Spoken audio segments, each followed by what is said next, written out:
Hello everybody, welcome to another daily dose of gaming news and all that good stuff. And as always, I also publish on Rumble.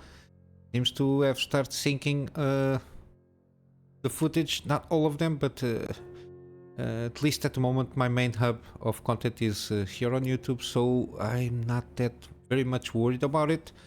And of course, extra support here, Patreon and PayPal for direct support. And yeah, I will be doing another unboxing one. I managed to upload all of them. I will be launching like one per day, so I don't overflow the content launch in just one day. I will drip a little bit, so one per day, and I will do maybe a third one, trying to describe a little bit more of gaming content. I managed to do here and there some testing on the game capture, and seems to be in pretty good quality, even the audio. Hopefully everything will be okay now in terms of at least audio. Just let me know if you think it's listenable, at least my voice here. So not a lot regarding news, except for Gamescom.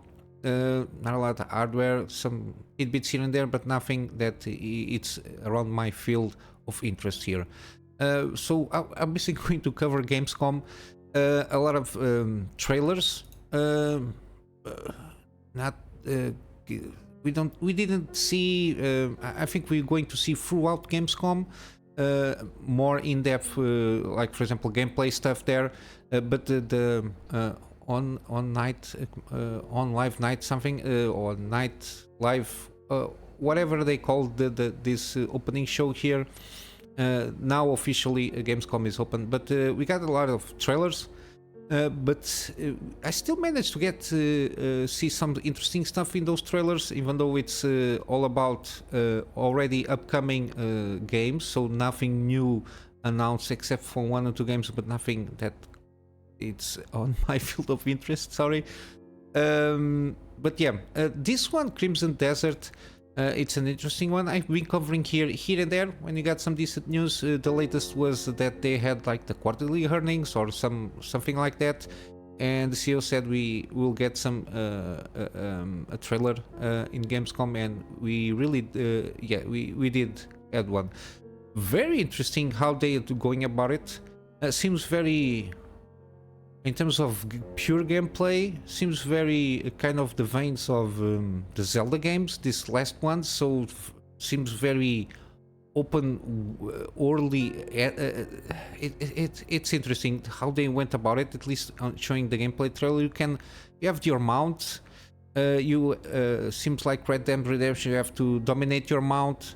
It's from snippets here and there that caught my eye. You have to dominate your mount to then go about it, doing the things. Seems to have some interesting mechanics with your horse. At least I suppose it's your main mount. Got some combat stuff. I mentioned Legends of Zelda because supposedly you can kind of fly. There is some weird stuff with Portal. I know this supposedly it's in the same universe of the previous game that they launched these guys. I never saw because I think it's basically online. This one is more open world kind of action RPG kind of thing here, but very interesting things happening on the gameplay here, or on the, if you pay attention, like he glides through and he can basically transform into like a kind of a raven or something like that, from what I understood. Was not very interested. There is a lot of particle effects there. I don't know if it can be a little bit distracting, given that this is going to be on, of course, on Unreal Engine 5 if not mistaken, so a lot of particles effects to try to demonstrate the power of the engine itself. But the combat seems pretty good. Some interesting tidbits on the combat also. But yeah, it was a little bit caught my eye, the mount and how you traverse the world, or how you can traverse the world. Seems you can also drive a balloon or a zeppelin or this kind of mechanic. Very interesting, and some portal stuff there. I don't know how it's going to integrate on the universe there, but pretty interesting. Got my interest picked up a little bit. Um, there is. It will be released in PC and consoles, but I don't think it has. They announced like a proper release date for this game. But yeah, piqued my interest. Let's say that way. Some like well-known kind of tropes on this kind of genre of games. I think it's going to be a little bit more focused on story. Also, this kind of game. So it's basically a hero on a quest kind of a thing here. But yeah, caught my eye there. I will follow even closely this game. I didn't pay too much attention because basically it was supposedly to be a MMO kind of a game here. But yeah, now if it's turned to be what it is, which is an action RPG open world with some lot of twists here. I don't know if it has like companions kind of a thing. They didn't show basically anything like that. We'll see how it goes. I will follow up. Also, we got the Alan Wake 2 trailer. This is basically the last thing on the show. The trailer more focused on Alan Wake before the launch, which is 27 October. We might see some more hints here, some trailers here and there throughout the months that until the game's launch. But I think we got a pretty decent picture, which we already know that he was stuck on the dark place, the nightmare dimension, whatever you want to call it, for 13 years. So basically since the last game was out, or the previous game was out, previous game of the Alan Wake franchise, because Control supposedly has a connection with Alan Wake. I have Control Ultimate Edition. I for sure will play it and make a gaming series because I'm interested. I don't know if I'm going to play do a first from Alan Wake 1. I think I will need to make Alan Wake 1 first so I can catch up a little bit more on the story and try to figure out, because I don't remember very well the story. I know how it ends, but I don't remember all the steps he went through until then. And Control supposedly has a connection with this, and I don't know how Alan Wake 2 is going to make more connections with Control. We'll see. Control 2, I think it's pre-production or something like that, so we'll see.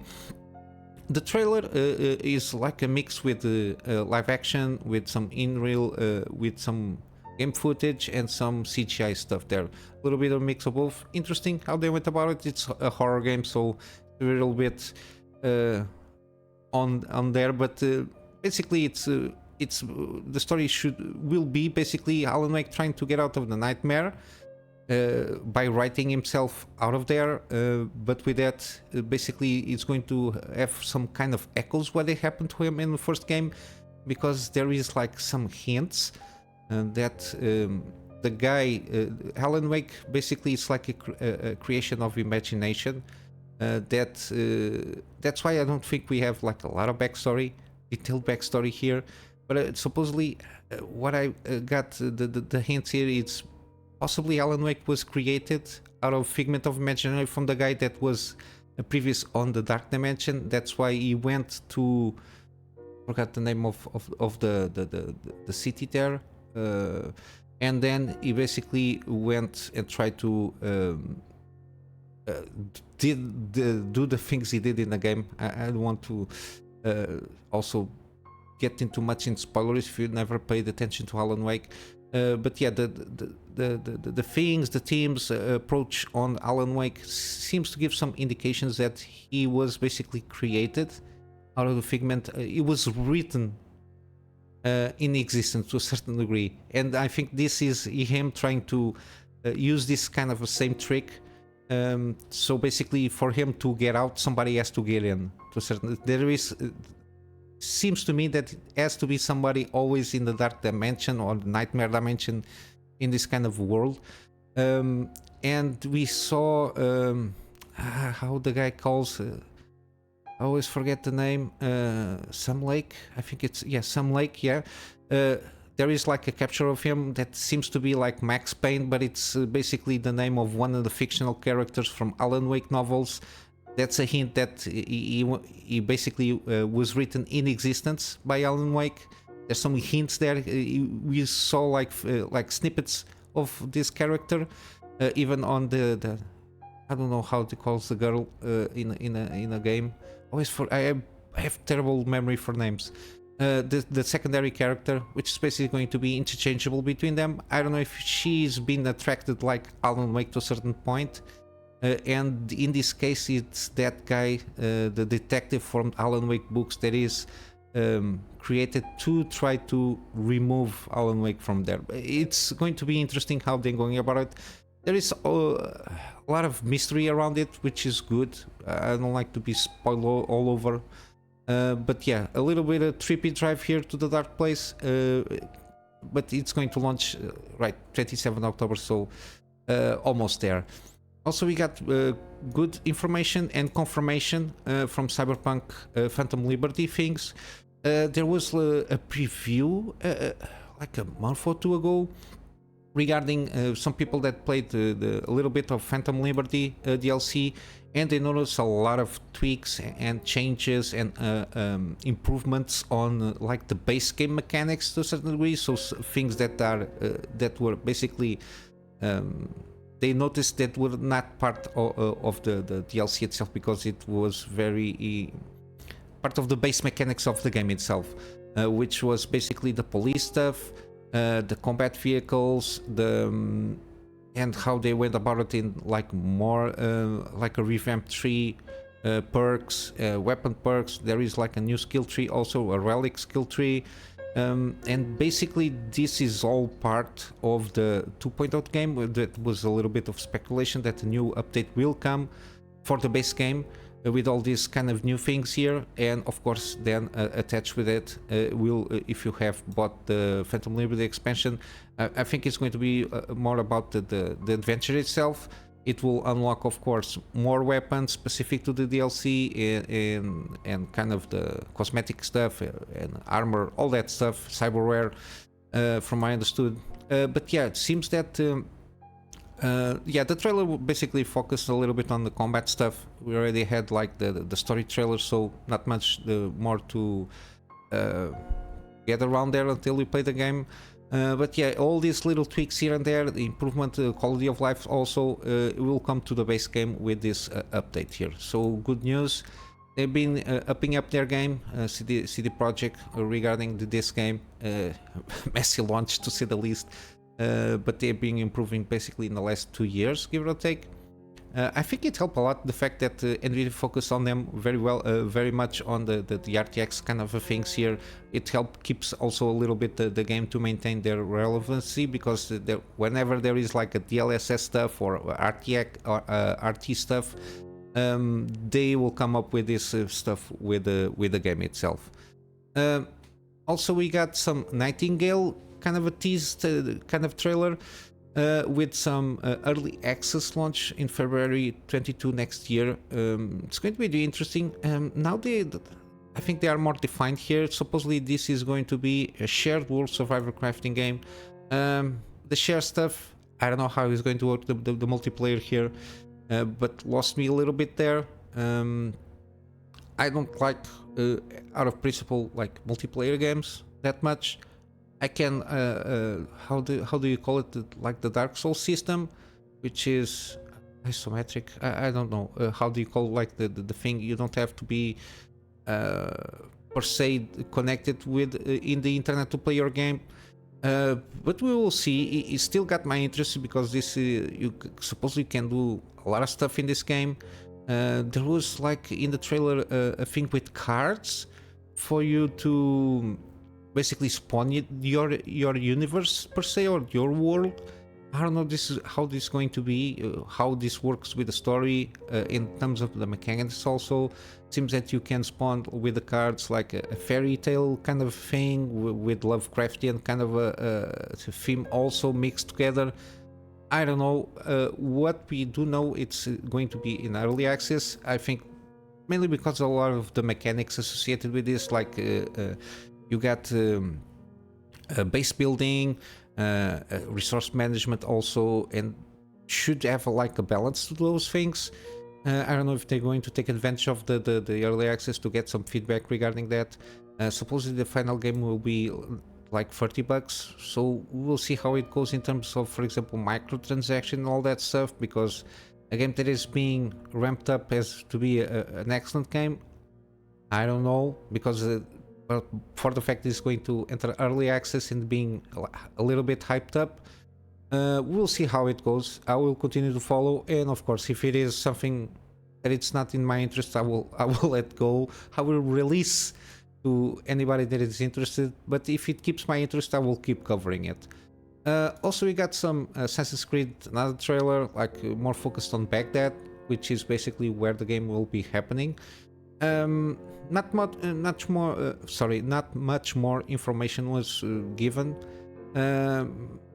By only the fact that the guy was living in Baghdad in his early childhood and now he returned as an assassin. Basically, it was the theme of the trailer itself, and show up a little bit of the Baghdad stuff. We'll see. Again, the engine seems to be aging a little bit. At least my perception. I don't know. Maybe it's just me. But yeah, I think they need to revamp that Anvil engine, or I think it's still Anvil engine. We'll see how it goes. But I hope it's a good game. I hope every game that it launches ever, it's a good one. And for sure, when the good game exists, somebody will be interested and will play it. But yeah, we'll see how it goes, this one. We got also some Black Myth Wukong. Shows a little bit of the boss stuff. Was a trailer, so you got a kind of a view of several bosses, like 6 or 7. It's mainly like a showcase, try to show off a little bit of the Unreal Engine, also in terms of effects and everything. Yeah, but in terms of specific information, we still don't have a lot.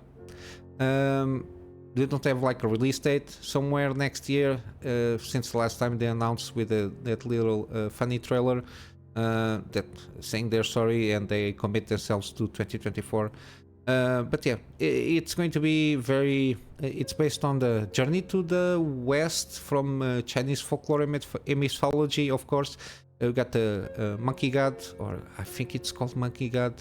Never sure. I'm never very in depth with Chinese folklore and mythos. But it's mainly overall, it's the journey of, this is representing the man that is going to journey to the west to discover new things. It's like the hero journey to a certain extent, and it's got to go about with a lot of challenges, and with that a lot of in this case on the game, a lot of the bosses and enemies are based on Chinese mythos and culture, which is very interesting, especially how they're going about it, and how is set up that mythos. It's very interesting. It's very different what we are used to, for example, with medieval stuff. It's more flourished. It's very interesting. I really always enjoyed like Eastern kind of things here. But yeah, not much more info here. Seems pretty in a good stage here. Let us hope that they really launch next year. I think next year we have also a good gaming year. Lastly, we got here some information. I didn't see any trailers. We know that the Forza Motorsport will be there on Gamescom. They were not on that presentation, but they did like a release of the PC specs needed. Some interesting tidbits here. We got, like, for example, here a full list of compatible racing wheels at launch. I don't own any, so I know Logitech. I heard about Fanatec, and I of course know about Trustmaster. They have a lot of peripherals. But yeah, what caught my eye here, how they went about it, minimum specs recommended and ideal requirements. There is like no resolution and frame rates associated with this. I suppose, given this is going to be very focused on Xbox, everything is going to aim at least 60 frames per second. Regarding 60 frames per second, given that this can be played between PC and Xbox, the multiplayer stuff is locked at 60 frames, so supposedly people don't have an advantage over the Xbox stuff. But yeah, we got the minimum requirements seem more than decent. I supposedly 1080p 60 or 1080p. I have to imagine 1080p 60. With like low settings or something like that, given the like a Ryzen 5 1600 or even a 8th generation i5. which is basically the same CPU that my laptop was. It was kind of a thing. So basically, six core CPU here, and we can get like a 1060 or 5500 XT, which is basically 4 GB VRAM. And at least 8 GB. So yeah, it's got to be very low settings and maybe 1080p. And of course, all of them will require to a certain degree like SSD to have like a smoother gameplay experience. Supposedly going to announce it's going to support like direct storage, something like that. We'll see. But 130 GB, so a lot of textures around here for the tracks, I suppose. For recommended, it's going to be the majority of people, so like 11,600K. Sorry, Intel naming scheme is very difficult. Or Ryzen 6600X, so basically around same 6-core stuff, but a little bit upgraded on the frequencies and stuff, and basically an 8 GB GPU. In terms of VRAM, so 6800 XT. I think this is more like 1440p kind of a deal here, trying to aim for that, and 16 GB of VRAM, so you will need a little bit more on the system side. And basically ideal requirements, it's not that bad, even though I suppose this is 4K because it starts to getting in 4080, 7900 XT, which is basically aiming for 16 GB of VRAM on the GPUs. That's why these two are both there, because Nvidia for this series 16 GB only 4080, no 4070 Ti, and below there is nothing like that. I think it's more about focusing on like newer generation. Maybe a 6900 XT might be able to do the job of or even like a 3090, because it has like 24 I think gigabytes. I think something like this round might get into it here, but I think this is what they had to a certain degree to make sure that everything happens. So a 4090 and an XTX, which is my GPU, should be more than enough to handle this at 4K 60 frames per second at least, with high settings. And of course CPUs, 5800X or 11700K from Intel. Yeah. And here they advise NVMEs, which is interesting, from SSD to NVMEs. I don't know if this will take more advantage of the fact that we have higher settings, so more stuff is going to be loaded on the game itself, and we need speedy drives there. There is also something, the Nuremberg kind of a track here, which the iconic Nürburgring. Sorry, it's German names. Circuit is confirmed to be included at launch. The original one will be added post-launch. I don't know. They had so many time to work on this. I don't know why. We'll see. I think the game is going to be great in terms of graphic fidelity. No doubts about it. But we will see how it goes in terms of like cars at launch and tracks and everything. I don't think it's going to be like huge amounts, but we will see how it goes in the post-launch. We'll see if they charge everything or not regarding that thing there. Also, we got some interesting thing regarding Half-Life 2 RTX. There is a video comparing the highlights here. Of course, you're going to notice a huge difference between the RTX like remake of the thing here of the game. Basically, it's currently being developed by Orbifold Studios. So basically, it's like top modding teams that get together, and I think they modded the first game, but yeah, still on working condition, it's still developing, so we don't have like a final release date, but you got a little bit of a showcase here from the fragments that we had from what Nvidia showed us with the RTX stuff. I'm interested in this game. Hopefully it goes kind of in the same veins of Black Mesa, which is basically the remake of the first game. That one I also have to try out, because I never played to the end, the first Half-Life. The second one I played like 4 times. None of them modded, but I played like around 4 times. It's I think a pretty decent first-person shooter with all that mechanics that then were borrowed to other first-person shooter games. We got also this one. Didn't see too much covering of this game. Expeditions. It's from the Mud Runner series kind of creators, which is the ones that when they are on sale, I always try to highlight them. Mud Runner and Snow Runner.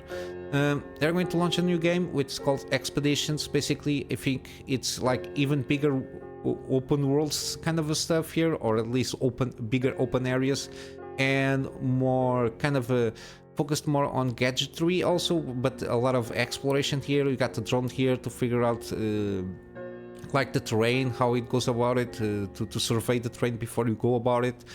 Still has the same kind of gameplay, which is slow paced. Take your time, explore the terrain, be careful with everything. Got the winches, you got more stuff there, like sonar gameplay for you to figure out if it has like the depth when you try to cross the river, so you don't get sunk in there. But yeah, seems pretty good. I like the trailer. It's one of those games that I think it's well worth. This kind of games I like it because you don't have to race to reach first place. It's just take your time, explore. Got a lot of different vehicles, more recent ones, even like the whole trucks here. You got a lot of stuff to explore here, as you can see here, and the drone gameplay here. I don't know how it's going to work in terms of customization and everything. You got here the sonar gameplay in the works. Seems pretty interesting. And lastly, we got here it's the story trailer for Lords of the Fallen. The game has already shown a lot of stuff. Got some preview stuff from them to get a good glimpse of how the world interchanges between the like light and dark, and how you have to basically use it to solve like stage or level design challenges there. How everything integrates itself, and how they already also showed like if you die one time you go to the, I think it's called Umbral world, and then you get like fight for your life and to reach like a save point. I think I don't see another way to go about it, to reach again to the Axiom, I think it's called, world, which is the light world. But yeah, it's just waiting until the game comes out. Seems pretty good. Very much more fluid and actiony to a certain degree than the first game here. Yeah, seems a huge improvement. Again, it's just now wait for reviews for the game when it comes out, and have patience and wait for all of this stuff. But yeah, basically, I've kind of enjoyed the thing. A lot of trailers. I think now in these following days until the Gamescom is wrapped up, we will get to see more in-depth content, like interviews and some extended gameplay trailers of some games. I don't know which of them, but I assume so. So we'll have to wait in the next 2 days or so for them to give us and feed us some news regarding some of these games that also been presented in this kind of live stream. But also other games that were not present at this stage here, especially Starfield. Starfield was like very short on that, like 2-3 minutes. Got like a live action trailer, but not that much. They continue to tease the anomaly stuff, but of course they all want to keep that mystery as possible, but I think there is like leak footage. I think somebody managed to receive the game officially without any like shenanigans. They just pre-ordered the game and they just in the meantime receive it, and they just start recording the game. I don't know how they managed to start playing the game. I don't know if it has to do with the pre-loading stuff. They managed to start recording the game and leak out a lot of stuff. I think there is like 40 minutes of the first 40 minutes of the game leaked or something like that. And you know, when it's on the internet, there's no way to delete that from the webs. So be careful when you're trying to figure out more news regarding Starfield. You might get spoiled. And the beginning, at least usually Bethesda as a good way of setting up their games. But yeah, pay attention if you're looking for Starfield news. You might get spoiled, especially on Facebooks and social medias. This is where usually it's leaked.